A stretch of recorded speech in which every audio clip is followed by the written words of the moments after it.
প্রতিদিনের যানজটে নাকাল রাজধানীবাসী। ঘন্টার পর ঘন্টা সড়কে আটকে নষ্ট হচ্ছে কর্মঘণ্টা, বাড়ছে ভোগান্তি।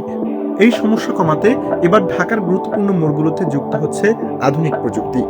এরই অংশ হিসেবে শাহবাগ মোড়ে পরীক্ষামূলকভাবে চালু হয়েছে স্বয়ংক্রিয় ট্রাফিক সিগন্যাল ব্যবস্থা। ঢাকা দক্ষিণ সিটি কর্পোরেশনের প্রশাসক মোহাম্মদ আব্দুস সালাম জানিয়েছেন, আগামী কয়েক মাসের মধ্যে ঢাকার আরও ৫০টি গুরুত্বপূর্ণ ইন্টারসেকশনে এই আধুনিক সিগন্যাল চালুর পরিকল্পনা রয়েছে।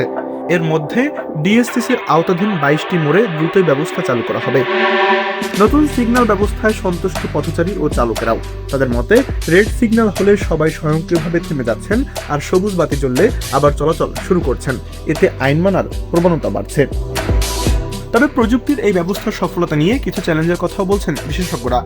শুধু সিগন্যাল চালু করলেই হবে না, বৈধ যানবাহন, সঠিক নম্বর প্লেট এবং কার্যকর নজরদারি নিশ্চিত করতে হবে। এখন দেখার বিষয়, প্রযুক্তির এই ব্যবহার শেষ পর্যন্ত ঢাকার দীর্ঘদিনের যানজট কতটা কমাতে পারে।